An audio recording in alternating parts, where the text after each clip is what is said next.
దేవుని కృపను బట్టి ఈ ఉదయకాల సమయంలో దేవుని యొక్క వాక్యాన్ని మనం ధ్యానం చేసుకుందాం. లూకాసు వార్త 15వ అధ్యాయము 11వ వచనం నుంచి 24వ వచనం వరకు ఉన్నటువంటి భాగము మనందరికీ బాగా తెలిసినటువంటి భాగం ఇది.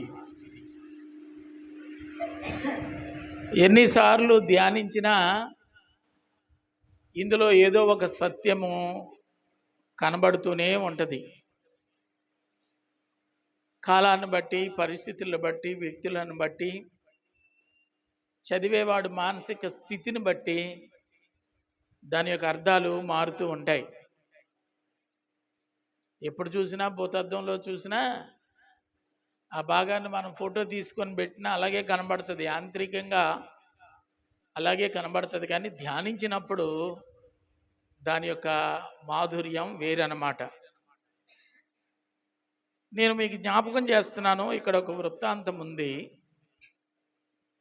ఒక మనుషుడు తనకి 2 కుమారులు.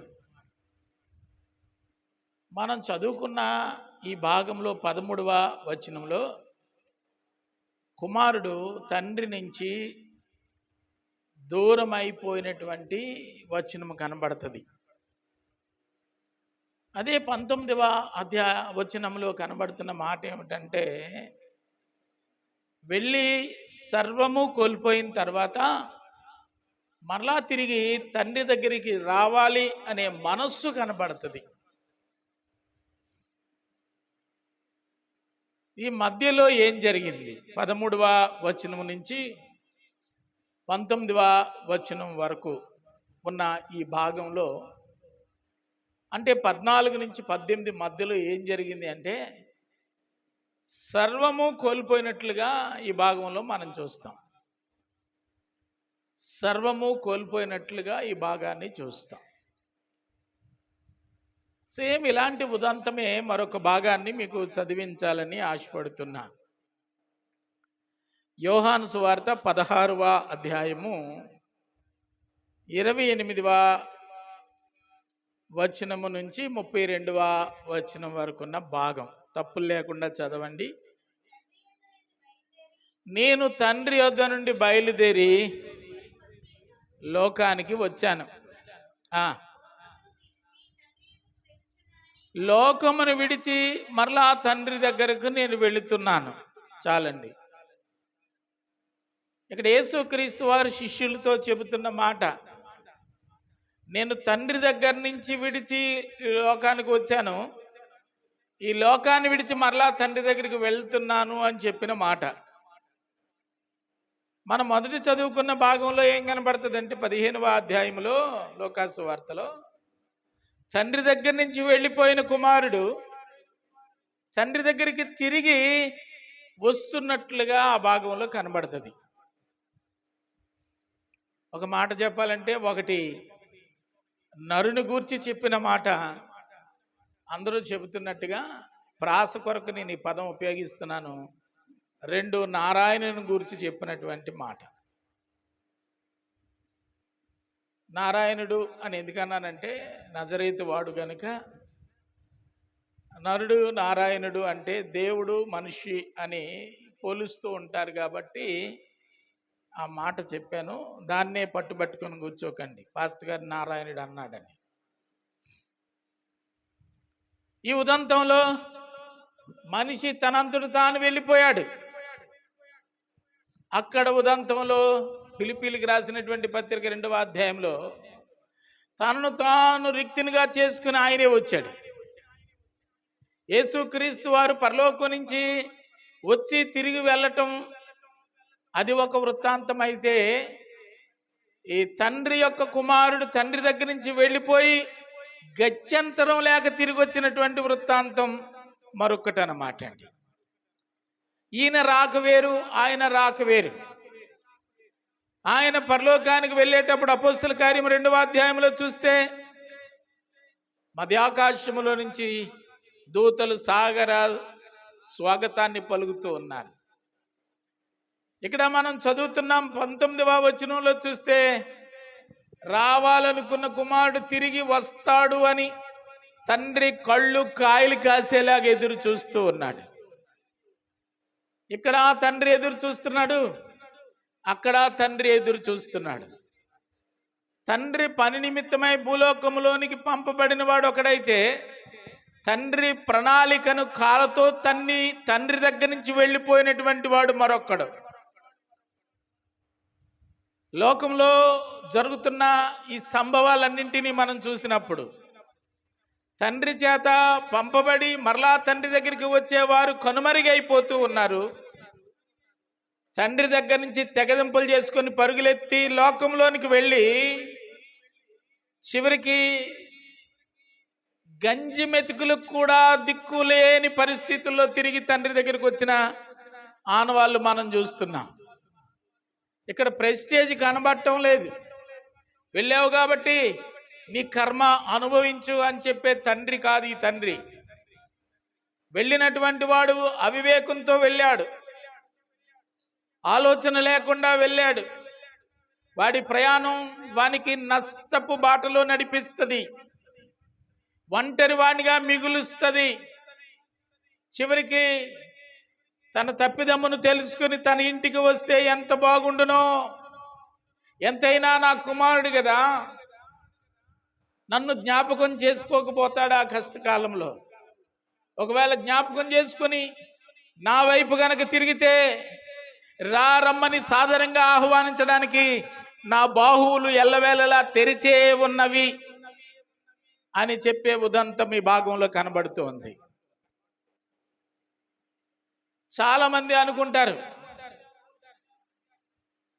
నా తండ్రి దగ్గరికి నేను వెళ్ళనా, అది నాకు అవమానం కదా. ఈ భాగంలో మనం అర్థం చేసుకోవాలి, నీకు నీ తండ్రి సమానుడు కాదు, నీ తండ్రికి నీవు సమానుడు కాదు. నీకు జన్మనిస్తే నువ్వు భూమి మీద బ్రతికేవు, ఆయన పుట్టించినటువంటి వాడవు, నువ్వు ఆయన సంకల్పం చొప్పున పుట్టినటువంటి వాడు. మీ ఇద్దరికి సమానమైన స్థితి అని ఊహించుకుంటున్నావు అంటే ఇంకా తప్పిపోయినప్పటికీ, చెడిపోయినప్పటికీ నీలో అహం సావలేదని అర్థం. మొన్న ఓ పాస్టర్ గారు చెప్తున్నారు, మా సంఘం నుంచి 4 వెళ్ళిపోయారండి అని.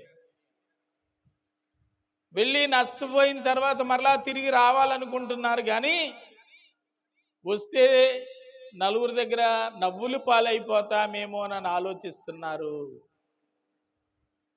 నిన్ను చూసి హేళన చేసినోడు ఎవడు లేడు. నువ్వెందుకంటే నువ్వు అసలు మనిషివే కాదు.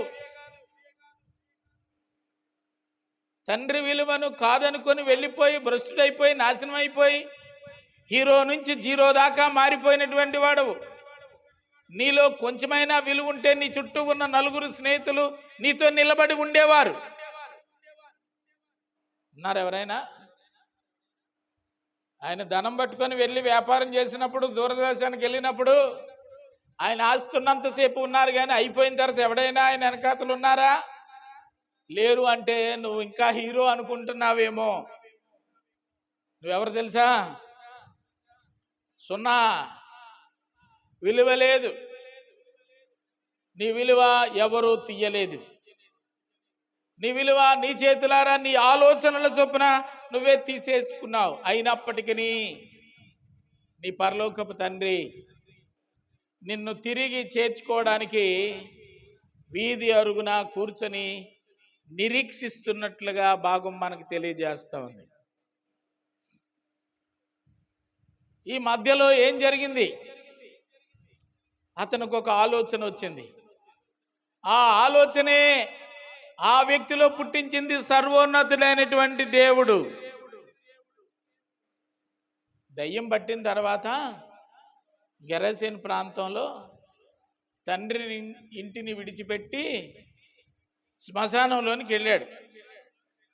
అక్కడ రాళ్లతో తనను తాను గాయపరుచుకుంటున్నాడు. వాడికి ఒక అడ్రస్ ఉంది, వాడికి తండ్రి ఉన్నాడు, స్వజనులు ఉన్నారు. కానీ ఏ రోజు నా తండ్రి ఇంటికి నేను వెళ్ళాలనే ఆలోచన వాడికి లేకపోయింది. కారణం ఏమిటంటే వాడిని ఆవరించుకొని ఉన్నది దయ్యం. దయ్యం మనిషి మీద ప్రభావం చూపించినంతకాలం ఆ మనిషికి తండ్రి జ్ఞాపకం ఉండడు, తల్లి జ్ఞాపకం ఉండదు, ఇల్లు జ్ఞాపకం ఉండదు, స్వజనులు జ్ఞాపకం ఉండరు. ఆ దయ్యం విడిచిపోయిన తర్వాత వీళ్ళందరూ జ్ఞాపకం వస్తారు. యోహాను సువార్త 9వ అధ్యాయంలో ఒక మాట కనబడుతుంది. కుటుంబం ఉంది, బలగం ఉన్నారు, ఐశ్వర్యం ఉంది, పలుకుబడి ఉంది, అన్నీ ఉన్నటువంటి వ్యక్తులు అంధుడిగా పుట్టాడనే ఒక కారణంగా వాడిని విడిచిపెట్టారు. భాగ్యవంతులు అంటే ఎవరు పుట్టారండి? గుడ్డోడు పుట్టాడు. అంధుడిగా పుట్టాడనే ఒకే కారణంగా విడిచిపెడితే పోషణ నిమిత్తము అదే గ్రామంలో వీధి చివరన ఊరి పొలిమరలో భిక్షాటన చేసుకుంటూ ఉన్నాడు. ఆ మార్గం గుండా ప్రభు అయినటువంటి క్రీస్తు వస్తున్నాడని విన్నప్పుడు, దావీదు కుమారుడా నన్ను కనికరించము కనికరించమని గొంతెత్తి కేకలేస్తే దావీదు కుమారుడైన క్రీస్తు నిలిచి అతన్ని ముట్టి బాగు చేశాడు. అతనిలో అంధత్వం అనే దయ్యం పోయింది. దయ్యం పోగానే ఆయనకి ఏం గుర్తుకొచ్చిందంటే, ఆ అధ్యాయం చదివితే మీకు అర్థమవుతుంది, తన స్వజనుల దగ్గరికి పారిపోయాడనమాట. తల్లిదండ్రుల దగ్గరికి పారిపోయాడు. అర్థమైందా? ఈరోజు మనందరినీ రక్షించిన మన తండ్రి ప్రభు అయినటువంటి క్రీస్తు. ఎంతమందికి క్రీస్తు జ్ఞాపకం వచ్చి నా దేవుని సన్నిధిలోనికి నేను పరుగున వెళ్ళాలని తాపత్రయంతో పరుగులు తీయగలుగుతున్నారు అంటే చాలామందికి ఈరోజు తండ్రి అయిన దేవుడు జ్ఞాపకం రావటం లేదు. కారణం ఏమిటంటే వారిలో ఎవరున్నారని మనం చెప్పుకుంటూ ఉన్నాం? దయ్యం ఆవరించుకొని ఉండడం వల్ల వాళ్ళకి తండ్రి గుర్తుకు రావటం లేదు. కనుకనే వాళ్ళు నష్టపోతున్నారు, శారీరకంగా నష్టపోతున్నారు, ఆరోగ్యరీత్యా నష్టపోతున్నారు, సమాజంలో నష్టకరమైనటువంటి బ్రతుకుతున్నారు. ఎవరైనా ఏదైనా పడితే బంగారం అంటారు, వీళ్ళు కానీ పట్టుకుంటే బంగారం కూడా పేడైపోతుంది. పనికి మాలోడు వ్యాపారం చేస్తే 10 వంతులు సంపాదిస్తున్నాడు, తెలివైనోడు పని ప్రారంభిస్తే కుదేలైపోతా ఉంది. కారణం ఏమిటంటే వీనిని నడిపించేది దేవుడు కాదు, దేవునికి దూరంగా వెళ్ళిపోయాడు అన్నమాట. దేవునికి దూరంగా వెళ్ళిపోయాడు. తిరిగి వచ్చిన వ్యక్తికి చేయాల్సిన కార్యాలు తండ్రి చేయడానికి సిద్ధపడినట్లుగా భాగంలో మనం చూస్తాం. ఏం చేస్తున్నాడట? చదివితే 20వ వచనం, వాడు ఇంకా దూరంగా ఉన్నప్పుడు తండ్రి వాని మీద కనికరపడ్డాడు. దేవునికి మహిమ కలుగునగాక. ఈ ప్రపంచంలో దేవుళ్ళు అనబడినటువంటి వారి యొక్క జాబితా తీస్తే వారిలో అత్యధికమైనటువంటి కనికరం కలిగిన వాడు ఎవడున్నాడు అని ఆలోచన చేస్తే మొట్టమొదటి పేరు ప్రభు అయిన క్రీస్తు అని చెప్పక తప్పదు.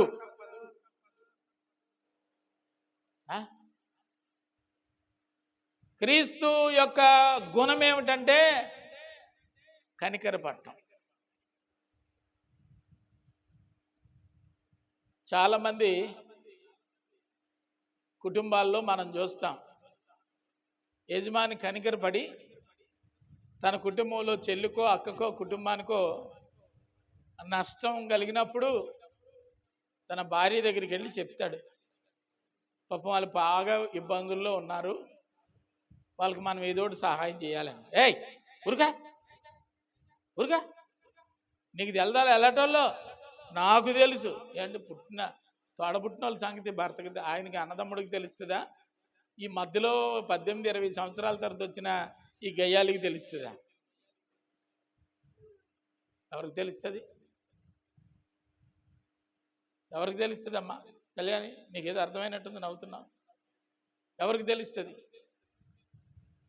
ఇంటి ఆడపిల్ల తాలూకు సంగతి ఎవరికి తెలుస్తుందండి? తోడబుట్టినోడికి తెలుస్తుందా? కోళ్ళ వచ్చిన కోళ్ళకి తెలుస్తుందా? నీ తెల్దా ఊరుగా అంటే యజమానిలో కనికరం ఉంది, ఇళ్ళల్లో ఏముందండి? కాఠిన్యం ఉంది. కాఠిన్యం ఉంది. ఈ భాగంలో మనం చూస్తున్నాము, వాడు ఆస్తంతా పట్టుకుపోయినప్పటికీ ఇల్లు 2 భాగాలు అయిపోయింది. ఊర్లో అందరూ చెప్పుకుంటున్నారా లేదా? పిల్లలు తల్లిదండ్రులు కలిసి ఉమ్మడి కుటుంబంగా ఉండే ఈ ఊరికే పెద్ద కుటుంబం అనుకునేటువంటి కుటుంబం చిన్నోడు చెడిపి చేష్టల వల్ల 2 ముక్కలైంది. కుటుంబ విలువే పాడైపోయింది. వ్యాపారం అని వెళ్ళాడు, వేశ్యలతో తిరిగాడు, లాడ్జీలో దొరికాడంట, పోలీసులు తీసుకెళ్లి జైల్లో వేశారంట, ఫలానా వాళ్ళ అబ్బాయి జైల్లో ఉన్నాడంట. ఎవరికి ఘనత? ఎవరికి విలువ? తన యొక్క విలువలను పూర్తిగా మంటగలిపేసినా కానీ ఆ కుమారుని యొక్క రాక కొరకు ఎదురు చూస్తూ ఆ కుమారుడి మీద కనికరపడిన మనస్సు ఉంది కదా, అది మన క్రీస్తులో సంపూర్ణంగా ఉంది. దేవునికి మహిమ కలుగును గాక. కనికరపడి పరిగెత్తుకొని వానికి ఎదురుగా వెళ్ళి ఆడే వస్తాడులే అని కూర్చోలేదండి. మనం ఆరాధించే దేవుడు వాడే వస్తాడులే అని కూర్చోలేదు. నువ్వు ఒక్కడు గనక ఆయన తట్టు వేయాలని ప్రయత్నం చేస్తే నీ వైపు 7 అడుగులు నడుచుకుంటూ వచ్చి నిన్ను తన కౌగిట్లోనికి చేర్చుకునే దేవుడు మనం ఆరాధించే దేవుడు. నేను దేవుని కొరకు ఏదో చేసేసానని నువ్వు అనుకుంటున్నావు. దేవుడు నీ కొరకు చేసిన దానికంటే దేవుని కొరకు నువ్వు చేసింది ఏమీ కాదు. 1:7 అన్నమాట అండి. నువ్వు వేసింది ఒక్కడిగే. ఈరోజు దేవుడు నీ వైపు 7 అడుగులు వేశాడు కనుక ఇప్పుడు నువ్వు కనబడుతున్నావు. నీ అక్క చెల్లెల్లో కానీ, నీ అన్న తమ్ముల కుటుంబాల్లో కానీ, నీ స్వజనులలో కానీ, నీ పాలివారిలో కానీ నీలా కనిపించేవారు ఎవరైనా ఉన్నారా అంటే 100 జబ్బులున్నా ఒకనాడు నువ్వు ఎవ్వరికి కనబడకుండా పోతావు అనుకునే పరిస్థితి ఉన్నా ఈరోజు నువ్వు హీరోలాగా నిలబడుతున్నావు అంటే సమాజంలో నిన్ను నిలవబెట్టింది ఆ కనికరం కలిగినటువంటి క్రీస్తే. దేవునికి మహిమ కలుగును గాక. ఆయన నీ వైపు పరుగులెత్తి వచ్చే దేవుడు. చప్పట్లు కొట్టి దేవుని మహిమ పరచాలి మనం. ఎక్కడ గెరాసి అని ప్రాంతం, ఎక్కడ కపెర్నహూము, ఎక్కడో ఉన్నటువంటి ఆయన సముద్ర మార్గంలో ఒంటరిగా దోణిను నడుపుకుంటూ వచ్చి దయ్యము చేత పీడించబడుతున్న యవనస్తుణ్ణి సమీపించి దయ్యముతో పోరాడడం అంటే ఇది ఇలా పట్లు పెట్టేసి పీక పిసికేసుకోవడం కాదు. వాదన జరుగుతుంది. దయ్యం పట్టిన యవనస్తుడిలో నుంచి దయ్యం మాట్లాడుతోంది. ఏమని మాట్లాడు? సర్వోన్నతుడైన దేవుని కుమారుడా, నాతో నీకేమి యుద్ధమా? మాటల యుద్ధం జరుగుతుంది. నాతో నీకేం పని అంటే ఆయన అంటాడు, నువ్వెవరిని ఆశ్రయంగా చేసుకున్నావో అతడు నా కుమారుడు, అతని కొరకు నేను ప్రాణమిచ్చాను, అతని కొరకు నా యొక్క శరీరమందు ప్రవహించుతున్న పవిత్రమైన రక్తపు చివరి బొట్టు వరకు కార్చడానికి సిద్ధపడి స్థలంలోనికి నేను వచ్చాను. ఆయన అపరాధములన్నింటినీ క్షమించి ప్రాయశ్చిత్తం చేయడానికి నేను ఇక్కడ గొర్రె పిల్లగా బలి పశువుగా ఆయన కొరకు నేనున్నా. యేసుతో వాదన పెట్టుకోవడానికి దయ్యానికి ఎక్కడైనా దమ్ముందా? చివరికి ఈ పోరాటంలో వియ్యమా కయ్యమా అంటే నేను కయ్యమాడలేను, వియ్యమే బెస్ట్ అనుకుంది. రాజీ పడ్డానికి ప్రయత్నం చేసి, అయ్యా నాదొక చిన్న మనవి, నువ్వు అనుమతిస్తే, ఏం చెబితే నువ్వు అనుమతిస్తే సమీపంలో ఉన్న పందుల గుంపులోనికి నేను వెళ్ళిపోతాను. ఎక్కడికి వెళ్ళిపోతుందటండి? నువ్వు అవకాశం ఇస్తే ఎక్కడికి వెళ్ళిపోతాటండి? పందుల గుంపులోనికి. ఎందుకంటే పందిని ఎప్పుడైనా కడిగితాడా యజమానుడు? పందిని మేపేవాడు. గేదెలను ఎంతమంది మేపుతున్నారు? సాయంకాలం గేదెను కడుగుతారమ్మా? మరి పందిని మేపిన వాళ్ళు ఎవరన్నా అంటే పందిని సాయంత్రం కడుగుతారా? పొద్దున్న కడుగుతారా? గేదెకి కుడితేస్తారు, పందికి ఏమి వేస్తారో చెబితే మీరు మధ్యాహ్నం భోజనం చేయరు.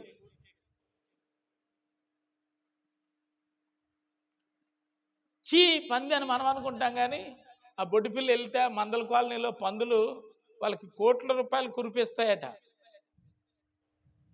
ఓ పంది ఇంతే అయ్యా మా బతుకు మారిపోద్ది అంటారు వాళ్ళు.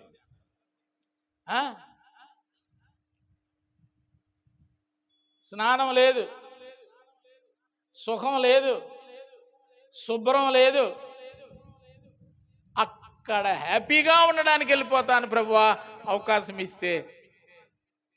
దయ అనుకున్న, దయ్యం కోరుకున్న ప్రీతికరమైనటువంటి స్థలం, దేవుడు కోరుకున్న ప్రీతికరమైన స్థలం ఎట్టిదో?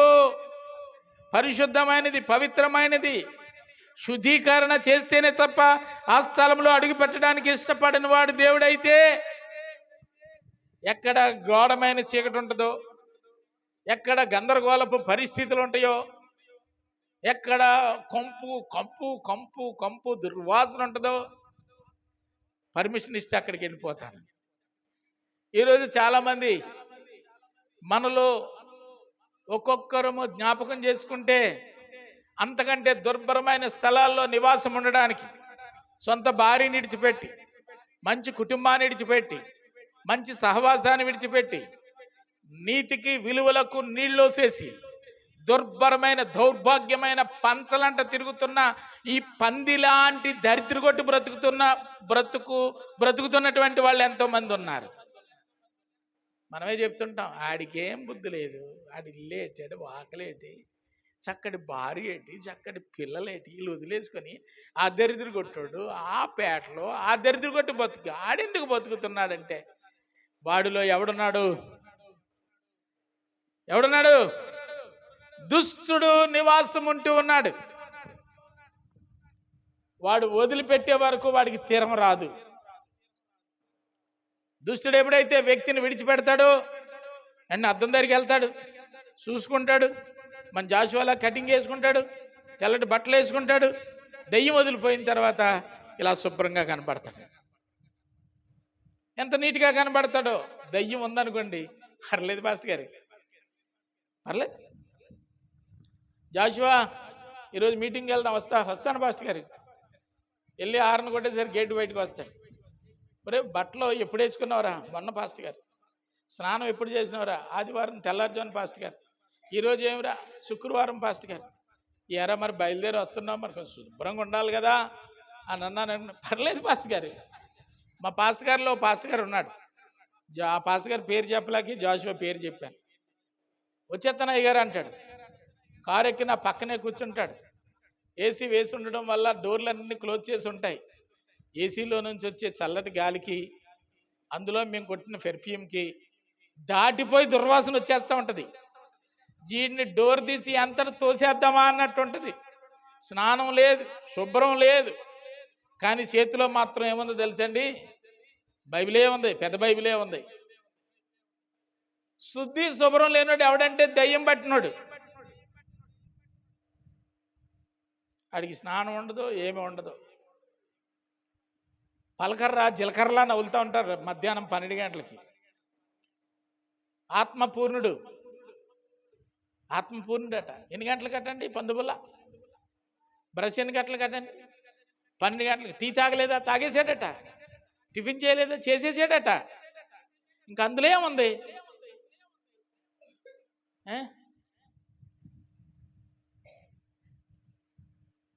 అప్పుడప్పుడు కొందరు ఇళ్ళకి వెళ్తుంటా, ఈ షుగర్ ఉన్న వాళ్ళం కదా, వాష్రూమ్ ఎక్కడుందమ్మా అని అడుగుతాం. వాషింగ్ మిషన్ ఉంటుంది, వాళ్ళకి వాషింగ్ మిషన్ ఉంటుంది, ఉతుక్కోవడానికి కావాల్సిన అన్ని సామాగ్రిలు ఉంటాయి, ఉడబెట్టుకోవడానికి బాన్ ఉంటుంది, అన్ని రకాలు ఉంటాయి. ఆ బాత్రూమ్కి ఈ మూల నుంచి ఆ మూలకి 2 మేకులు తెగొడతారు, తాడు కడతారు. ఆ తాడు మీద ఈ తోరణాలు పెళ్ళికి కట్టిస్తారు చూసారా, తోరణాలు అలాగే గుడ్లు ఎలాడదీస్తూ ఉంటారు. తలుపు తీసి బుడుక్కుని వెళ్తే బురక తగులుతూ ఉంటాయి. నేనెంత నిష్టగానో వెళ్తాను ప్రార్థనకి. ఎవరింటికన్నా వెళ్తే స్నానం చేసి ఉతికిన బట్టలు వేసుకుని చక్కగా ప్రార్థన చేసుకుని మంచిగా నీట్గా వెళ్తాను. నేను విప్పిన బట్టలే నా కాలుకి తగలకుండా జాగ్రత్త పడతాను. అలాంటిది వాళ్ళు మాయదారి బాత్రూంలోకి వెళ్తే బుర్రకు తగిలిపోద్ది. వాళ్ళు ఇప్పేసిన దరిద్రం అంతా తోడు మీద ఆ గుడ్లలో ఉంటాయి, పాత గుడ్లు. అది ఎక్కడ తైలాభిషేకం లాగా నా నెత్తి మీదకి వస్తుంది. నేను మళ్ళా తిరిగి వచ్చి వాళ్ళింటి మీద మీ అందరి కొరకు ప్రార్థన చేస్తాను, మోకరించండి, తలలు వంచండి అని నేను వాళ్ళ నెత్తి మీద చేస్తే పోయిన దరిద్రం సుడి తిరిగి మరలా వాళ్ళ నెత్తి మీదకే వచ్చి కూర్చోండి.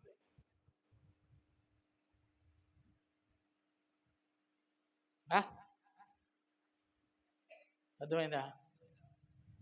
మా పాస్టర్ గారికి ఓ మాట చెప్పాను నేను, శుభ్రం గురించి చెబితే ఆయన అన్నాడు, నేను కూడా అలాగే శుభ్రంగా నీట్గానే తయారవుతానండి అన్నాడు.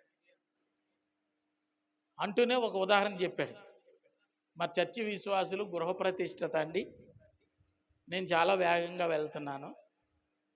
ఈ మధ్యలో ఒక ఆయన ఏమో లిఫ్ట్ అడిగాడు, ఎక్కించుకున్నాను. నేను మీలాగే ఎక్కి కూర్చోబెట్టిన తర్వాత ఊరికినే గమ్యం చేర్చను, మధ్యలో దేవుని మాటలు చెబుతూ పరిచయం పెంచుకుంటాను. ఆ పరిచయంలో భాగంగా నువ్వు ఎక్కడి నుంచి వస్తున్నావంటే, మా పెద్దమ్మ చచ్చిపోయింది, శవాన్ని కప్పెట్టేసి తిరిగి ఇంటికి వెళ్ళిపోతున్నానండి అని చెప్పాడంట. ఈ మధ్యదారిలోకి వెళ్ళిన తర్వాత ఈ పాస్ట్ గారు, ఇప్పుడు ఇటు వెళ్దామంటే ఇల్లు ఓపెనింగ్, ఈడు మైలోడు వెనకాతలు కూర్చున్నాడు. ఇంటికి వెళ్ళి మళ్ళీ స్నానం చేద్దాం అంటే టైం అయిపోతుంది. విశ్వాసులు ఊరికే మీద పడిపోతారు పాస్ట్ గారి మీద. ఎందుకు ఆలస్యమైంది అని అనరు. ఎప్పుడు మా ఇంటి దగ్గర ప్రార్థన అంటే ఇలాగే ఈ పాస్ట్ గారు అక్కడికి ఏదో 100 పాటలు పాడేసినట్టు పాటలు పాడొచ్చి ప్రార్థన చేయొచ్చు కదా. ఏ పరిస్థితుల్లో ఆలస్యమైందో అర్థం అవ్వదు. కాబట్టి ఈవిడ నోటికి పడలేక సర్లేనాన్ని బస్ స్టాండ్ దగ్గర దింపేసి పాస్టర్ గారు గొప్ప అభిషేకంతో వచ్చేస్తున్నారు ఆ ఇంటికి. అర్థమైందా? అని అర్థమైందమ్మా. ఇప్పుడు బంగారు పళ్ళెంలో వెండి కత్తిరించి, వెండి పళ్ళెంలో బంగారు కత్తిరించి పాస్టర్ గారికి రిబ్బనిస్తే లోపల పాస్టర్ గారు అంతరాత్మ పీకేస్తూ ఉంది. ఒరే, వాళ్ళు ఎంతో కష్టపడి కట్టుకున్నారు, 10 కాలాల పాటు శుభ్రంగా ఉందామని కట్టుకున్నారు, పవిత్రంగా ఉంచాలని నీ చేత ప్రార్థన చేయించుకోవడానికి నిన్ను పిలిచారు. నువ్వేమో ఇప్పుడు ఎలా వచ్చావు? నిజమే ప్రభువా, నిజం చెప్తే ఆవిడ ఒప్పుకోదు, చెప్పకపోతే నువ్వు ఒప్పుకోవు, మధ్యలో నన్ను ఎటు చదవమంటావు? ఎవరు? పాస్టర్ గారు. ఎవరితో? దేవునితో. ఏదైతే అది అవుతుంది. అది అందుకే ఓపెన్ చేసుకునేటప్పుడు మొదటి నుంచి నా ఇంటి కార్యక్రమం దీవెనకరంగా పరిశుద్ధంగా జరగాలని ప్రార్థన చేసుకోవాలి. దానికి ప్రార్థన లేదు కాబట్టి ఆ ఇంటికి ఇలా జరిగింది ప్రభువా నన్నంటవేటి అని చెప్పి దేవుడి మీద యుద్ధం చేసి తండ్రి కుమార పరిశుద్ధాత్మ నామంలో కత్తిరిస్తున్నానని కత్తిరించాడు. ఎన్ని విమర్శలు వస్తాయో ఈ మాటలు లైవ్లో చూస్తున్నటువంటి వాడు. నేను నమ్మే సత్యం అది. మిమ్మల్ని అలా నమ్మమని చెయ్యమని నేను అనను. కానీ నేను అలా పవిత్రంగా దేవుని కార్యం, ఎందుకంటే మోషే కాలుచున్న పొదను చుట్టానికని ముందుకు 2 అడుగులేస్తే మోషే అక్కడ నిలువు, ఈ స్థలము పరిశుద్ధమైనది, నీ కాలుకున్న చెప్పులు విడువు అని చెప్పాడు. శుద్ధీకరణ విషయంలో బైబిల్ చెప్పినంత ఏ వేదము చెప్పల. ఒక మనుషుడు దేవుని చేరాలి అంటే ఆ మనుషుడు శుద్ధీకరణ పొంది ఉండాలి. అందుకే దేవుడు అంటాడు, మీ మీద నేను కనికరపడి ఏం చేస్తాడటండి, శుద్ధ జలాన్ని చల్లుతాడట. మీ పాపము యావత్తు పోయేటట్లు మీ మీద శుద్ధ జలమును చల్లి పవిత్రపరిచి ఆయన బిడ్డగా సమాజంలో పరిచయం చేస్తాడు. దేవునికే మహిమ కలుగును గాక. ఒకటి దూరం నుంచి చూస్తున్నాడు, 2 ఆయన మీద కనికరపడ్డాడు, 3 ఆయన వైపు పరుగులు తీశాడు. చదవండి. కౌగిలించుకున్నాడు, మెడ మీద ముద్దు పెట్టుకున్నాడు, సోగ్గాడిని గుడ్లే ఉతకలేదు, వెళ్ళిందని ఒకటే డ్రెస్సు, ఉన్నకాడికి గుడ్లు కూడా పట్టుకెళ్ళి ఉంటాడు ఇంటి దగ్గర నుంచి, తాగడానికి డబ్బులు లేక తాకట్టిట్టేసి ఉంటాడు. చాలా మంది గురించి నేను తాగుబోతుల గురించి విన్నాను. వాడి దగ్గర అన్నీ అయిపోతాయి, ఇంకేం ఉండవు.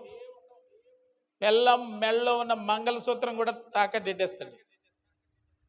తాగడానికి డబ్బులు లేక బెల్లానికి మోజు పడి కొనుక్కున్న చీరలు కూడా పట్టుకెళ్ళి అమ్మేసుకున్న దౌర్భాగ్యులు తాగుబోతులు ఎంతో మంది ఉన్నారు తెలుసా. ఎప్పుడైనా మీ చీర ఎప్పుడైనా కనబడకుండా పోయిందంటే మీ ఆయన పిలిచెట్టుకోకండి, అది ఇది కనబడలేదో చర్చి, మీ ఆయన తాగుబోతు కాదు కదా. నేను విన్న మాట చెబుతున్నాను. భార్య వస్తువులే కాకుండా వస్త్రాలు కూడా అమ్ముకొని తాగే దౌర్భాగ్యులు చాలా మంది ఉన్నారు.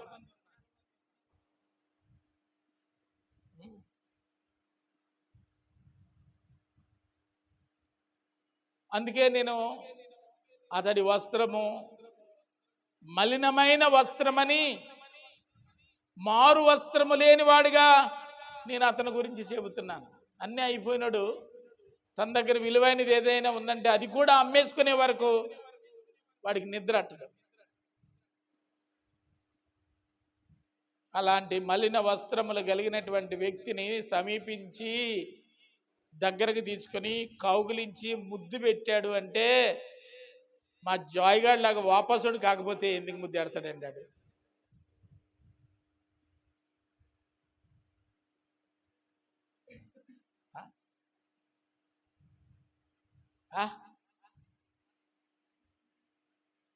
నేను అన్నది ఏంటంటే, ఆత్మ సంబంధంగా కొడుకు దూరమైన పరిస్థితిని జీర్ణించుకోలేక తిరిగి వచ్చాడనే ఆనందంలో తండ్రి అక్కడ మురుకుందా మరకుందా కూడా చూడకుండా సమీపానికి చేర్చుకునేటంత గొప్ప ప్రేమ కలిగినటువంటి వాడు మనం ఆరాధించే దేవుడు. హల్లెలూయా. ముద్దు పెట్టాడు, చెప్పండి, ముద్దు పెట్టాడు, చదవండి.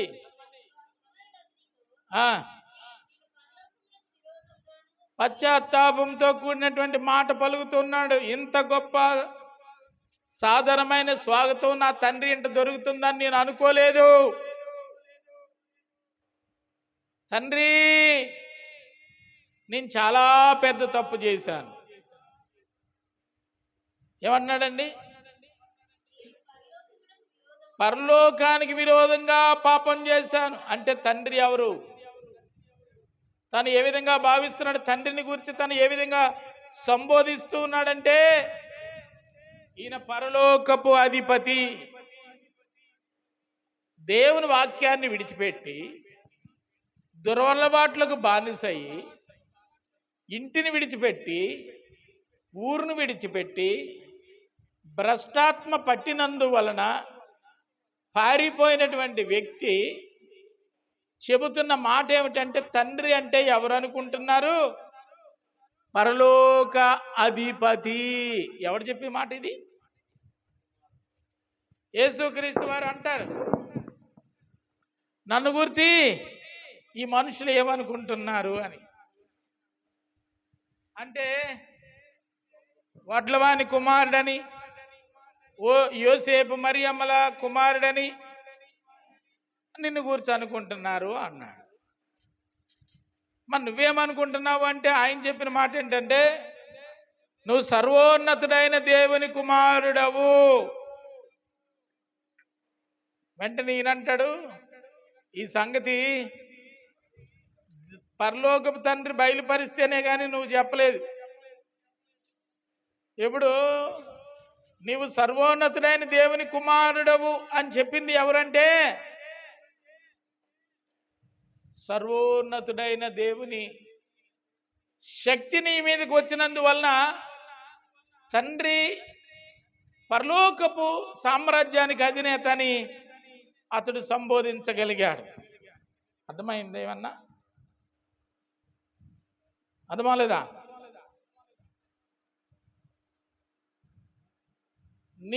నీ ఎదుట నేను పాపం చేశాను, అంటే పరలోకం ఎదుట నేను పాపం చేసినట్టే అన్నాడు.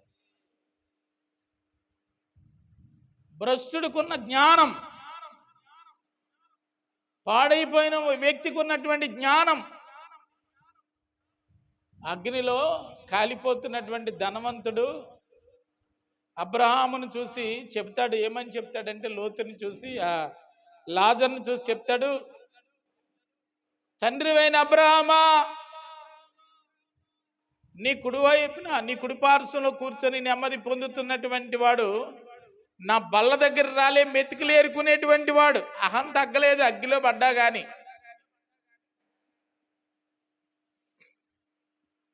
నన్ను రక్షించవా అంటే, ఇక్కడోళ్ళు అక్కడికి, అక్కడోళ్ళు ఇక్కడికి రావడానికి వీల్లేదు నాయన అన్నాడు. చావు తెలివితేటలు అన్నమాట అండి. అగ్నిలో ఉన్నాడు, పరలోకపు తండ్రి గురించి తెలుసుకున్నాడు.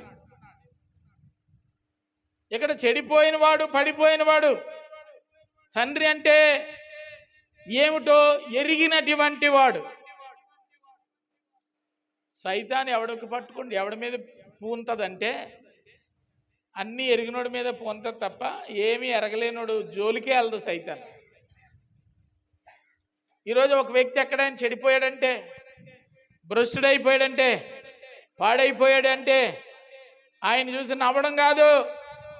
అతడు దేవునికి ఎంతో ప్రీతికరమైన వాడు కనుక ఆయన అలాగే ఉండనిస్తే వాడు దేవుని రాజ్యం విస్తరించడానికి కారకుడైపోతాడు. కాబట్టి వాడిని దేవుని నుంచి దూరం చెయ్యాలని దుష్టుడు వేసే పన్నాగంలో మొట్టమొదటి పన్నాగం ఏమిటంటే, వాడిలో ఉన్న పవిత్రతను తీసేసి అపవిత్రుడిగా చేసి సరిహద్దులకు వెలుపడ తరిమేయడమే వాడి పని.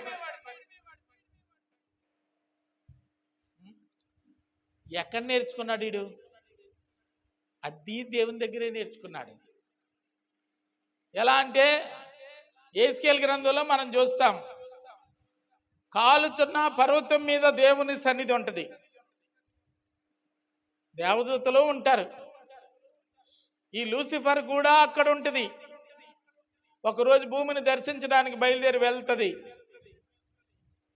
తిరిగి వచ్చేసరికి పూర్తిగా పతనమైపోయి భ్రష్టాత్మ పెట్టేసి సత్యానికి దూరం అయిపోయి తిరిగి వస్తుంది. ఇప్పుడు అడుగు పెడితే కాలిపోతూ ఉంటుంది. ఇది వరకు నేను ఇందులో నుంచే వెళ్ళాను, అప్పుడు కాలని అగ్ని ఇప్పుడు నన్ను ఎందుకు కాలుస్తుంది, దహించేస్తా ఉంది అని అనినప్పుడు, అప్పుడు నీలో పాపము లేదు, ఇప్పుడు నీలో పాపం ఉంది. ఇదే తేడా. అంటే ఒక వ్యక్తి దేవుని సన్నిధిలో ఉండకుండా ఉండడానికి నేనేం చేస్తే బాగుంటుందా అని ఆలోచన చేసి వాడు చేసిన విపరీతమైనటువంటి దుష్టాలోచన ఏమిటంటే, ఆ వ్యక్తిలో ఉన్నటువంటి పరిశుద్ధతను పూర్తిగా తీసేస్తుంది. ఎప్పుడైతే పరిశుద్ధత తనలో నుంచి పోతుందో వాడు దుష్టుని యొక్క మనుష్యుడైపోతాడు. ఇజ్రాయేలు ఐగుప్తు దేశం నుంచి కానాకు బయలుదేరి వెళుతున్నప్పుడు తిరుగులేని సైన్యంగా వాళ్ళు వెళ్తారు, అనేక రాజ్యాలను జయిస్తారు.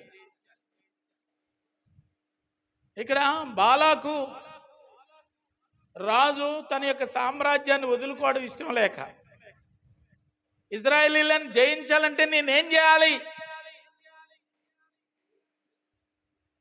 తన మునుకలు అయిపోతాడు. ఆ సమయంలో నాకు ఆలోచన చెప్పేవాళ్ళు ఎవరున్నారా అని అడిగినప్పుడు, ఇజ్రాయేలీలు ప్రవక్తలలో ఒకడున్నాడు, బిలాము, వాడిని తీసుకురండి, వాడు చెప్తాడన్న. తీసుకొచ్చారు, చెప్పడం ఆరంభించాడు. ఏం చెప్పాడో తెలుసా? అయ్యా, ఇశ్రాయేలీయులను జయించడం నీ తరం కాదు, వాళ్ళల్లో సైన్యములకు అధిపతియగు యెహోవా నివాసం ఉన్నాడు. దేవుడు వారి మధ్యలో ఉన్నంతకాలము వారిని గెలవడం నీ వల్ల కాదు, నీ తాత తరము కాదు. మరి ఏం చేయాలి అనినప్పుడు,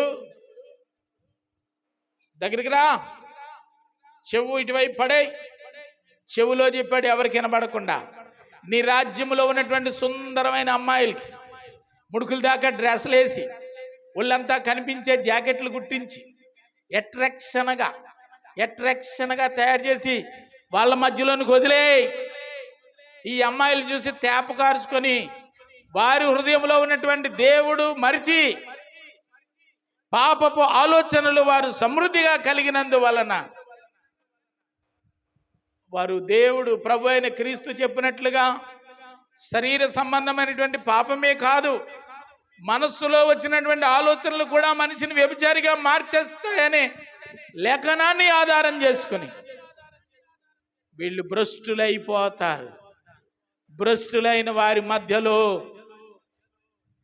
పరిశుద్ధుడైన దేవుడు నిలవలేడు, వెళ్ళిపోతాడు. ఆయన వెళ్ళిపోయిన మరుక్షణమే మీరు యుద్ధం చేస్తే వాళ్ళు తుచ్చలుగా వాడిపోతారు. ఎంత చక్కటి సూచన ఇచ్చాడో మన పాస్టర్ గారు. అర్థమవుతుందా? పరిశుద్ధంగా ఉంటే వారి మధ్యలో ప్రభు ఉంటాడు, అపరిశుద్ధంగా ఉంటే వారి మధ్యలో దుష్టుడు ఉంటాడు. కాబట్టి వాడిని సులువుగా జయించవచ్చు. నీ ఓటానికి విజయానికి మధ్య కారణం ఏంటంటే నీ హృదయంలో నువ్వు ప్రతిష్ఠించుకున్న దేవుడే కారణం. అందువల్ల ప్రతి ఉదయం నువ్వు ప్రయాణం చేసేటప్పుడు నీ హృదయంలో దేవుడు ఉన్నాడో లేదో చెక్ చేసుకోవాలి. నీ ప్రయాణంలో నీతో దేవుడు వస్తున్నాడో లేదో చెక్ చేసుకోవాలి. నీ మాటలో, చూపులో, నడకలో, ఆలోచనలో దేవుని యొక్క ప్రణాళికలు అమలవుతున్నాయో లేదో చెక్ చేసుకోవాలి. దేవునికి ఇష్టం లేని విధంగా నిన్ను నువ్వు మలుచుకుంటే ఆ రోజే నీవు అపజయాన్ని చూస్తావు. తిరుగుబోతు అనే ముద్ర, దౌర్భాగ్యుడు అనే ముద్ర, వ్యభిచారి అనే ముద్ర, అపవిత్రుడు అనే ముద్ర, చీ చీ చీ అనేటువంటి ముద్ర నీ జీవితంలో పడి ఎవడు ఖాతరు చేయలేని విధంగా నడి రోడ్డు మీద నిలబెట్టేసే వరకు అపవాది నిద్రపోడు నీ కొరకు. అంత తీక్షణంగా పనిచేస్తాడు. జాగ్రత్త సుమి. ఈరోజు భక్తులైన వాళ్ళు ఎక్కడైనా చెడిపోయి ఉంటే వాళ్ళు చూసి నీవు అసహించుకోవటం కాదు, వాళ్ళు నీకంటే పరిశుద్ధులే ఒకనాడు. వారి హృదయంలో దేవుని ఒక స్థానం స్థిరముగా ఉంచుకోలేనందువలన దుష్టుడు ప్రవేశించి అలా చేసుకున్నాడు. ఒకవేళ నీ హృదయంలో కూడా దేవునికి అటువంటి స్థిరమైన స్థానాన్ని నువ్వు ఇవ్వకపోతే ఏదో ఒక రోజు వాళ్ళలాగా నువ్వు రోడ్డు మీద నిలబడాల్సి వస్తుంది. జాగ్రత్త, జాగ్రత్త. తిరుగు ప్రయాణం. ఈ లోకంలోనికి వచ్చినటువంటి వాడు చెడిపోయిన తర్వాత ఏదో ఉందనుకుని వచ్చాడు. మా నాన్నకంటే ఇక్కడ చాలా బాగుందని వచ్చాడు. ఏం బాగుంది? ఏం బాగుంది? బ్రతికే బాగోలేకుండా అయిపోయింది. సిగ్గు తెలుసుకున్నాడు గనక, తండ్రి యొక్క మమకారం అతన్ని ఎలాగో ఆకర్షించింది గనక తండ్రి అతన్ని తలుచుకోలేని రోజు లేదు. తండ్రి తనను గురించి తలంచుకుంటున్నాడు గనక చెడిపోయినా కానీ అతడు హృదయంలో దేవుని గురించినటువంటి ఆలోచన చావలేదన్నమాట. తిరిగి వచ్చినప్పుడు కలిగిన లాభాలు ఇంతవరకు చదువుకున్నాం. మళ్ళా చదవండి. దూరం నుంచి చూశాడు, వాడి మీద కనికర పడ్డాడు, పరుగున వెళ్ళాడు, కౌగిలించుకున్నాడు, మెడ మీద ముద్దు పెట్టుకున్నాడా? పెట్టుకోవడమే కాకుండా ఇంకేం చేశాడటండి? చదవండి.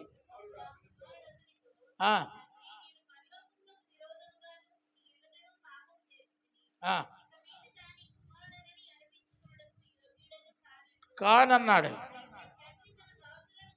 దాసులను చూశాడు, మంచి బట్టలు తెండ్రా అని చెప్పాడు, ఆడికి స్నానం చేపించాడు, పాత బట్టలు తీసేశాడు. అర్థమైందా? బొంగరం వేలికి పెట్టాడు, పాదాలకి చెప్పులు తొడిగించాడు, చక్కటి విందు ఏర్పాటు చేశాడు. దేవునికి మహిమ కలుగును గాక. ఇవన్నీ చేయడానికి డబ్బులు ఎక్కడి? నాకు రాలేదు ఈ ఆలోచన. జ్యేష్ఠుడు అనబడిన పెద్దవాడికి వచ్చింది ఈ ఆలోచన. ఆ డబ్బులన్నీ పట్టిపోయిన తర్వాత మళ్ళీ అడికి ఒక ఉంగరం అంట, కొత్త చెప్పులు అంట. చెప్పులు అంటే మనం 100కి 150కి కొనుక్కున్న చెప్పులు కాదు. యేసు ప్రభుకి ధరించిన చెప్పులను గురించి యోహాన్ చెప్తాడు. ఆయన చెప్పులు వారు విప్పడానికి కూడా నేను యోగ్యుడని కాదు అంటాడు. మన చెప్పులను ఇలా కాలు దులిపితే చెప్పు పడిపోద్ది, ఇలాగంటే చెప్పాడు. ఈ మధ్య చెప్పులు ఫంక్షన్లకి చాలా సింపుల్ చెప్పులు పట్టుకెళ్తున్నారు. ఎందుకంటే చెప్పులు తీసి చర్చిలోకి వెళ్ళాలి కాబట్టి మళ్ళీ తిరిగి చెప్పుల దగ్గరికి వచ్చేసరికి ఎవడొట్టిపోతున్నాడని చెప్పులు ఇలాగంటే ఊడిపోయే చెప్పులు. సమయాలు అట్టోళ్ళు అయితే ఇంకా తెలివైన వాళ్ళు, ఆ మూలకెళ్ళి ఒక చెప్పు ఇప్పుతాడు, ఈ మూలకు వచ్చి ఒక చెప్పు ఇప్పుతాడు. ఒకవేళ దొంగోడు ఎత్తిపోదామని చూద్దామంటే జత కనబడదు, అందరి పోయినా ఈడి మాత్రం పోవు.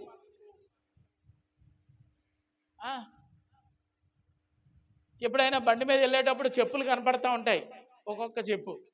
నాకు అనిపిస్తుంది ఎంత మంచి చెప్పు, ఆగొట్టుకున్న బాగున్నాం, ఒక 2 కిలోమీటర్ల తర్వాత ఉన్న చెప్పు పారెత్తుంది అయ్యమ్మ, ఇది అది కలిపితే ఎంత మంచి చెప్పులు అనిపిస్తుంది. కూర్చుంటే తిమ్మిరెక్కిపోయి ఏం జరుగుతుందో తెలక ఆ కాళ్ళు తెలియకుండానే చెప్పులు రాలిపోతుంటాయా. చెప్పు రాలిపోయిన తర్వాత మళ్ళీ కొంత దూరం వెళ్ళిన తర్వాత చూసుకుంటుంది, ఒకటి నేనేం చేసుకుంటానని పారెత్తుంది. బైకర్స్ ఏరడం మొదలెడితే కొత్త చెప్పులు దొరుకుతాయి. ఈ చెప్పులు వేయటం తీయడం చాలా సులువు. మన చెప్పులు కొట్టు దగ్గరికి వెళ్ళాను, మంచి చెప్పులు ఈ బాబు అన్నాను, చెప్పులు ఇచ్చాడు. ఇది ఎలా వేసుకోవాలని అడుగుతున్నాను. అలా కాదు భాస్కర్ గారు, ఇలా వేసుకోవాలని చెప్తున్నాడు. దాని చెప్పులు ఎలా వేసుకోవాలో చెప్తున్నాడు. అంటే అంతా దానికి సిస్టమ్ ఫాలో అయితేనే కానీ ఆ చెప్పులు మనం వేసుకోలేము. అర్థమవుతుందా? బీరు తాగే గ్లాసు లాగా ఉంటాయి కొంతమంది ఆడవాళ్ళు చెప్పులు, చూసారా ఫోటోల్లోని? బీరు తాగే గ్లాసు కాడ సన్నగా ఉంటుంది, మడం ఎంత ఎత్తు ఉంటుంది, ఇలాగ ఉంటుంది అన్నమాట. ఎవరైనా కొనుక్కున్నారా అమ్మలక్కలు? అది అందరికి వేసుకోవడం రాదు, వేసుకుంటే బుడుక్కుని కాలు ఇరిగిపోద్ది. పెళ్లి కూతురు చెప్పులు వేసుకుంటే కాలు ఇరిగిపోద్ది. చూడండి, యూట్యూబ్లో కొట్టండి, ఆ శైలిని అడగండి, చెప్తుంది. ఇంత దలసలేదు ఇలా ఉంటుంది.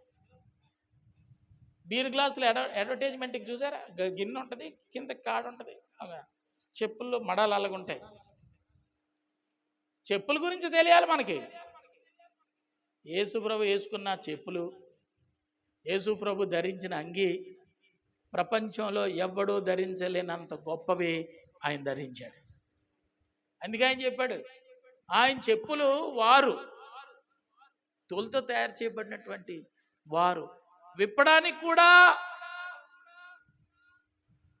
నేను పాత్రుడని కాదు, నాకు అభ్యాసం లేదు, పాత్రుడిని కాదు అనే కంటే అది కూడా నాకు తెలియనంత చేతగానే ఉండి నేను. వీళ్ళందరూ అంటారు యేసుప్రభు అంటే ఏదో అమాయకుడు అంటారు, కానీ ఆయన అంగి ఎంత ప్రశస్తమైనదో అందుకే తన్నుకు సచ్చారు సైన్యం అంతాను. ఊరికనే యేసుప్రభు అంగి నాకు కావాలని అడగలేదు. ఆయన ఏకవస్త్రము మిషన్ మీద కుట్టింది కాదు, అల్లికతో చేయబడినటువంటిది. అర్థమైందా? కత్తిరించేసి కుట్లేసేసి ఏమ్మా బియోలా అంచులు కుట్టేసి మడిచి కుట్టేసి ఇస్త్రీ వేసేది కాదు. అల్లికతో జబ్బలు, మెడ, అలాగే శరీరం ఇదంతా అల్లికతో కుట్టినటువంటి వస్త్రం. ఆ వస్త్రం మీదే మనసు పడింది యోసేపు అన్నదమ్ములకి. తండ్రి కుట్టించిన రంగురంగుల అంగి చూసి ఈర్ష్యపడ్డారు. ఇంత గొప్ప అంగి వీడికి దక్కడమా, కష్టపడి పనిచేస్తున్న మనకి లేనిది ఈ కన్నే ఉండి కూర్చున్నటువంటి వీడికి ఇంత గౌరవం తండ్రి దగ్గర నుంచి దక్కడమా అని ఉడుక్కున్నారు. కొట్టి చంపేద్దామని అనుకున్నారు ఆ అంగి కోసమే. యేసుక్రీస్తు వారు ధరించిన అంగి సామాన్యమైనది కాదు. ఆయన తండ్రి అసామాన్యుడు. అర్థమైందా? ఒలివెల కొండకి ప్రార్థించడానికి వెళుతున్న ఆ చివరి రాత్రి సైన్యం చుట్టుముట్టినప్పుడు పేతురు ఖడ్గం తీసి యేసును ముట్టడించాలనుకున్న శత్రువులను నరికేయాలనుకున్నాడు. అప్పుడు యేసు చెప్పిన ఘనమైన మాట ఏంటో తెలుసా? పేతురు, నీ కత్తి నీ వరలో ఉంచు. నేను కావాలనుకుంటే నా తండ్రి కొన్ని అక్షౌనుల సైన్యాన్ని పంపించగలడు. నేను సామాన్యంగా కనబడుతున్నానా? నేను కోరుకుంటే నా తండ్రి ఈ టైంలో గొప్ప సైన్యాన్ని పంపిస్తాడు. ఆయన ఎప్పుడూ ధనవంతుడే. తెలియక దరిద్రగొడ్డలు యేసు ప్రభువుని గురించి పిచ్చి పిచ్చి మాటలు మాట్లాడుకుంటున్నారు, కానీ ఆయన భూమి మీద ఉన్న పరలోకంలో ఉన్న ధనవంతుడే.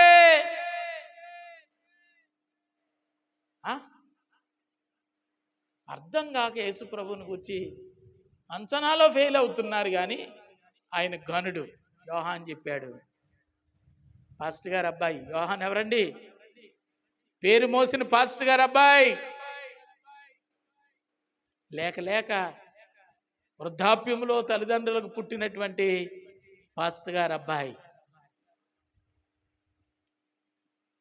సంఘం ఎంత బాగా చూసి ఉంటుందో ఆ కొడుకుని. అర్థమైందా? ఆ తల్లిదండ్రులు ఎంత బాగా చూసుంటారో ఆ కొడుకుని. అర్థమైందా? అంత అల్లారుముద్దుగా పెరిగినటువంటి వాడు, అన్నింటి గురించి అవగాహన కలిగినటువంటి వాడు యోహాను. ధర్మశాస్త్రాన్ని అవలీలగా బోధించగలిగినటువంటి వాడు. తండ్రి యొక్క సేవలో గొప్ప అనుబంధాన్ని కలిగి ఉన్నాడేమో.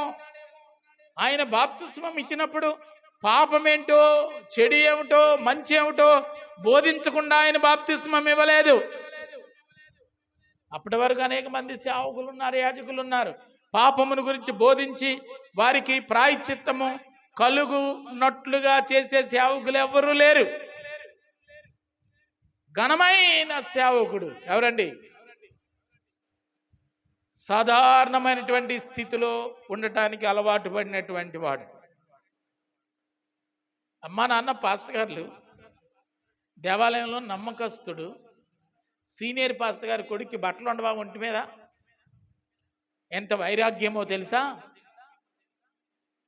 చర్మపు చొక్కా వేసుకొని సాధారణమైన దుస్తులతో ప్రభు రాజ్యమును గూర్చి, నా వెనక రాబోతున్న గనుడైన క్రీస్తుని గురించి ప్రకటించడానికి తను ఎంత తగ్గించుకోవాలో అంత తగ్గించుకున్నాడు. ఫిలిప్పీయులకు రాసిన పత్రికలో యేసు క్రీస్తు వారు తనను తాను రిక్తునిగా చేసుకున్నాడు. దేవుని కుమారుడై ఉండి 2వ అధ్యాయంలో పుట్టి ధరించుకొని తనను తాను ప్రతిష్ఠించుకున్న మహానుభావుడు పరలోకం నుంచి భూలోకానికి రాజుల రాజుగా గొప్ప ప్రధాన యాజకుడిగా రాబోతూ ఉంటే ఆయన కంటే గనుడిగా నేను కనబడకూడదు. ఆయన కిందిటి వాడిగా నేనెంత మట్టుకు తగ్గించుకోగలిగితే అంత మట్టుకు నన్ను నేను తగ్గించుకుంటానని తగ్గించుకున్న త్యాగశీలి యోహాను. ఆయన చెబుతున్న మాట క్రీస్తు గొప్పతనం గురించి చెబుతున్నాడు. ఆయన చెప్పులు అని.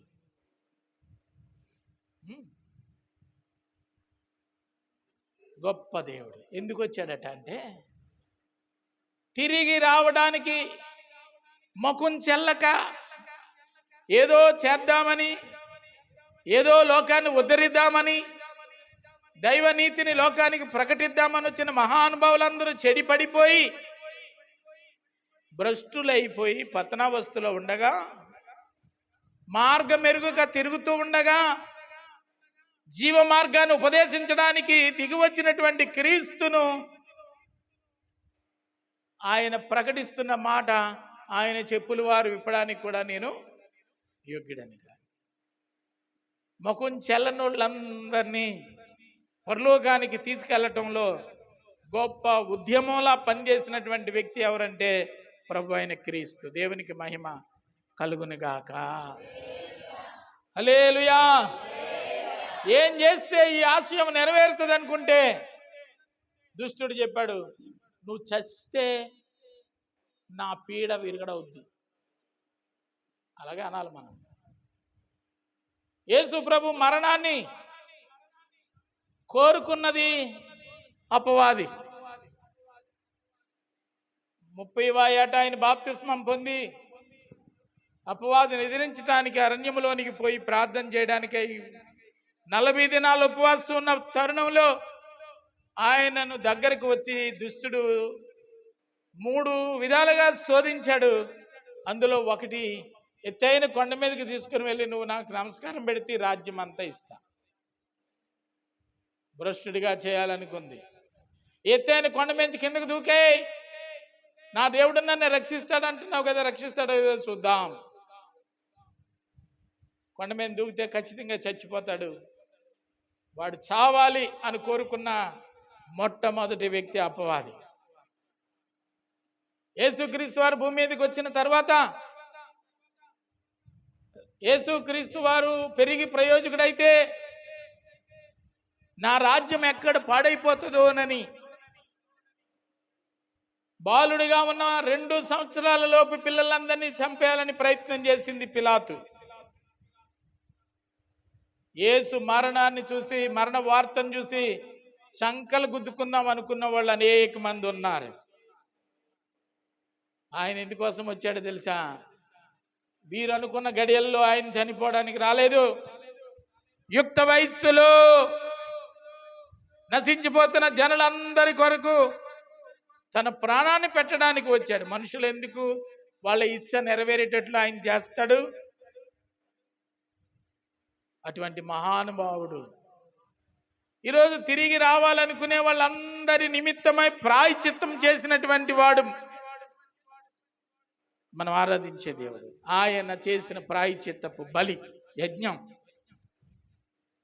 నాకును అని నీవు అనుకున్నప్పుడే నీకు విమోచన. ఆయన రక్తంతో మాకు సంబంధం లేదు అన్నారు యూదులందరూ. ఈ నిర్దోషి యొక్క రక్తాపరాధం నా మీద, నా పిల్లల మీద ఉండకుండాను గాక అని పిలాతు చేతులు కడుక్కుంటే వాళ్ళందరూ ఏం చెప్పారంటే, మా మీద, మా పిల్లల మీద ఉండును గాక అన్నారు. ఆ దోషం వాళ్ళ నెత్తి మీద వేసుకున్నారు. పిలాతు చేతులు కడిగి వదులుకున్నాడు. ఆ దోషం యూదులను పట్టుకొని తిరుగుతుంది. యూదులందరూ చెల్లా చెదిరైపోయారు. దేశానికి ఒకడు, చెట్టుకొకడు, పుట్టుకొకడు అయిపోయాడు. యూదులందరూ చెదిరిపోయారు. మరలా వాళ్ళందరూ మా అపరాధము గొప్పది, మేము చేసిన కీడు చాలా గొప్పదని చెప్పి పశ్చాత్తాపడి, క్రీస్తువైన దేవా, మెస్సయ్యగా వచ్చిన నిన్ను నేను గుర్తించలేకపోయానయ్యా అని ప్రాధేయపడి ఒకే చోటికి చేరి వాళ్ళందరూ ఆరాధన చేసే ఒక రోజు ఉంది. ఆ రోజు పెండ్లి కుమారుడిగా పరలోకం నుంచి భూలోకానికి రావటానికి క్రీస్తు సిద్ధంగా ఉన్నాడు. వరుడై రాబోతున్న క్రీస్తు కొరకు భూమి మీద తప్పిపోయినా, చెడిపోయినా, పాడైపోయినా, భ్రష్టులైపోయినటువంటి వారిని అందరినీ విమోచించిన తర్వాత, పరిశుద్ధ సంఘ జాబితాలో చేర్చిన తర్వాత, కన్యకగా వీళ్ళు పవిత్రపరచబడిన తరువాత, మధ్యాకాశములో నుంచి నిరీక్షిస్తున్న ఆ వరుడైన క్రీస్తు నాథుని చెంతకు వీళ్ళందరూ కొనిపోబడినప్పుడు ఆ గొప్ప ప్రక్రియ ద్వారా భూనివాసులను ఆయన మోక్ష రాజ్యం సన్నిధిలోనికి తీసుకొని పోబోతూ ఉన్నాడు. ఘన స్వాగతం. కడబూరం రోగగానే సంఘము ఎత్తబడడం ద్వారా బాకానాదాలతో పరిశుద్ధంగా మలుచుకున్నటువంటి వారందరూ, పవిత్రపరచబడిన వారందరూ పరలోకానికి ఎక్కిపోతూ ఉంటారు. ఇది ఘనమైన స్వాగతం. ఇక్కడ తండ్రి ఏ విధంగా చెడిపోయి మలినమైపోయిన వాడిని శుద్ధీకరించి, సమీపించి, ఉంగరం పెట్టి, చెప్పులు తుడిగి, వస్త్రము ధరించి తన హక్కునకు తన ఇంటిలోనికి మరలా చేర్చుకున్నాడో, తండ్రి అయిన దేవుడు తిరిగి నానయున్న పరిశుద్ధులందరినీ అలాగుని చేర్చుకోవడానికి కన్నులు క్షీణించినంతగా ఎదురు చూస్తూ ఉన్నాడు. దేవునికే మహిమ కలుగునగాక. చాలాసార్లు మీకు జ్ఞాపకం చేశాను.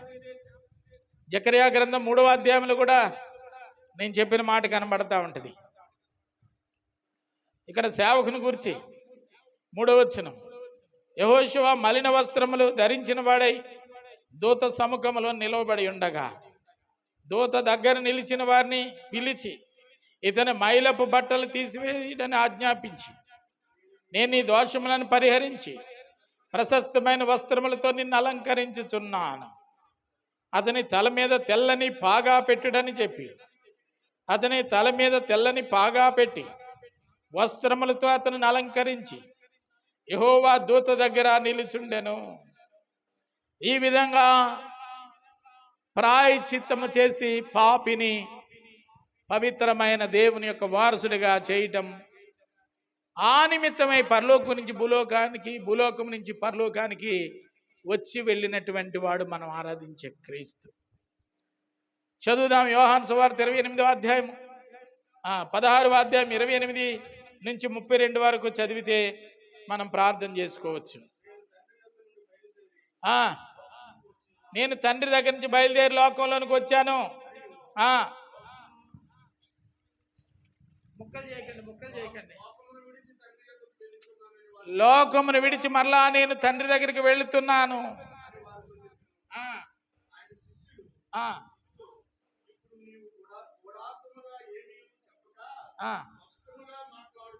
నీవు చెప్పింది మాకు అర్థమైంది.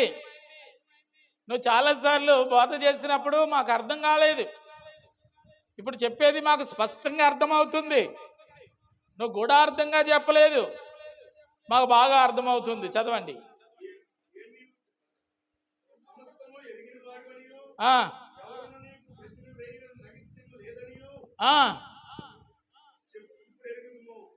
ఒకప్పుడైతే నువ్వు చెప్పిన దానికి దీని అర్థం ఏంటి ప్రభు అని అడిగేవాళ్ళు. ఇప్పుడు నీ రాకను కూర్చున్నటువంటి ఆంతర్యం గురించి మేము తెలుసుకోవాల్సిన పని లేదు, ఎందుకంటే మాకు బాగా అర్థమైంది. చదవండి. దేవుని దగ్గర నుంచి నువ్వు వచ్చావని, దీనివల్ల మేము నమ్ముతున్నామని చెబుతున్నాం. చూచి ఇప్పుడు నమ్ముతున్నారా?